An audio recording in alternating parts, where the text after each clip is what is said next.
This here is my bus, 1982 MCI MC9. It's no idea how many miles, but they tell me the engine was, of course, rebuilt not that long ago, so hopefully I'll trust them on them. As you can see, I've already started work on some maintenance items, but I'll do a quick walk around of the bus here first. Some new batteries, really happy about those. My luggage bays, I tried already starting to shine this panel up a little bit, seeing what that does. Fighting the ADD pretty good on this one. On the luggage bay here, looks like this one's rusting away pretty well. My dog is constantly worried that I'm gonna leave without her. I don't know. I think the luggage bays look okay. They have been getting wet. I think that's the seals here around the sides. I'm gonna be addressing those soon.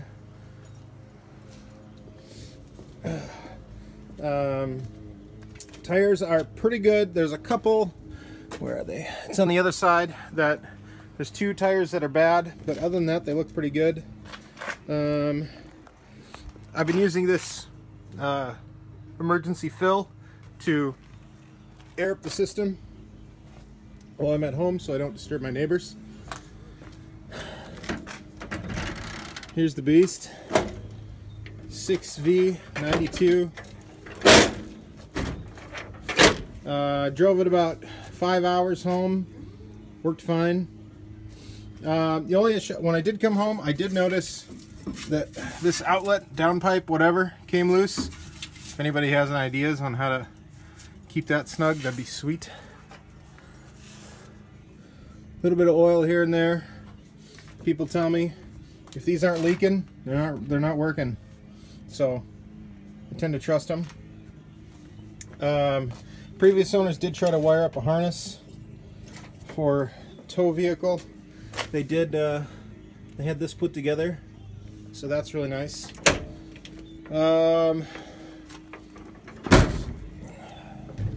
We're on the other side here. Yeah, these are the. This is the bad tire here. Need to get a couple of new ones on there, but I don't know how critical that is. Obviously, I'm not going to go very far with it. Other side of the bays. Got a couple of cracked windows. I don't know if you can see that. We'll see it on the inside.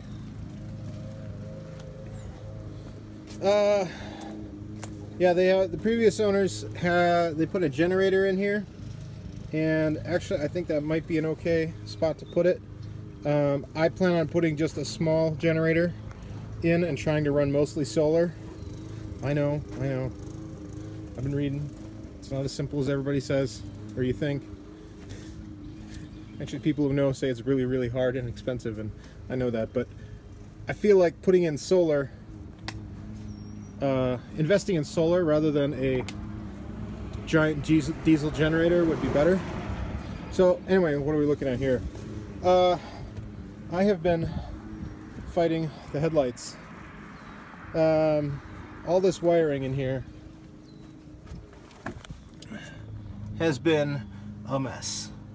I had all these, I don't know if I have any, all these, oh, where's my paw? There it is. All these little, come on, focus. All these little things breaking off. So, had to replace those on there, and actually I just put what I call pigtails on, and then, so I have a bare wire here. It's not energized right now. I don't even know what this is. I have a wiring diagram. Oh, I can't make heads or tails of it. Ow. Yeah, hit my head on there a couple of times. But I did get my headlights working. When I bought it, they were not working. I did know that shortly before the purchase, but by that point, I was gonna buy it anyway. I figured, how hard could it be? But I am upgrading to LED headlights. I haven't wired up enough to where they're working. To be honest, there's a lot of other wires and connections that I don't know where they go quite yet. I will figure that out. So if anybody knows, do let me know. Here's the other side. I actually, the day I got it, I got new bulbs because I thought the headlamps were bad. These ones. But it turns out it was the wiring. The wiring was just shot. I was really confused for a long time because I kept putting my, where is it? My voltmeter here. I kept putting that on my, on these connections right here, and they would show 12 volts or 24 volts or whatever it wants. And it says these are 12 volt headlights. And it would show good voltage. Then I plug in the light, nothing. And then I measured the voltage while the light was plugged in, and I got like 2 volts. So I figured, well, that means it can't push much amperage, which means it's a bad connection. I wiggled a couple of wires and they fell off. Now, if it was one wire, it wouldn't be that bad. Anyway, that's mostly solved. Mostly. So let's head inside here. It's pretty torn apart. We'll say gutted, but in my mind, that's good because I want to redo it just the way I want. We have a family of 6. Plan on doing a lot of fun stuff, but I want to do the lady and I's bedroom back here. Actually, I saw a guy on YouTube working on a Prevost bus, and he actually did an elevated bed with bunks underneath for 1 or 2 of his kids. I like that idea, except not the kids under there. I don't want the kids in our bedroom, but I may still do that for some extra storage underneath. And if nothing else, for my dog, you probably saw her. She's giant, and she likes to sleep with us. And I do plan on, there she is. I do plan on traveling with our pets as much as possible because they're part of our family. We got a hole here. Previous owners did like a, I don't know, I'd call it a 2-day conversion or something. Put up a couple of walls, a couple of bunks, and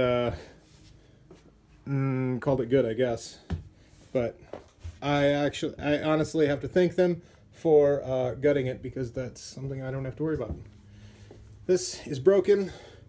I don't see that as a problem. I plan on taking out, I would say at least 2, maybe 3 windows on each side. I'm not going to do a roof raise. Talked to a number of people. You know, some people say do it. It's not in my budget or timeline. I don't have a firm timeline.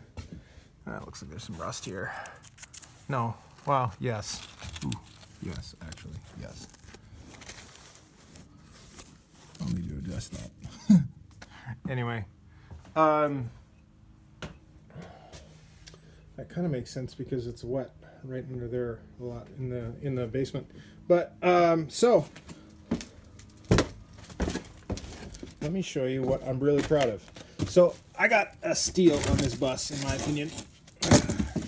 If the previous owners are watching, you know, we both know that there were question marks on this bus, but I've been fixing them, going through them as best I can. One of the question marks was it had an air leak, and I found out this is where the leak was, and I was able to fix it.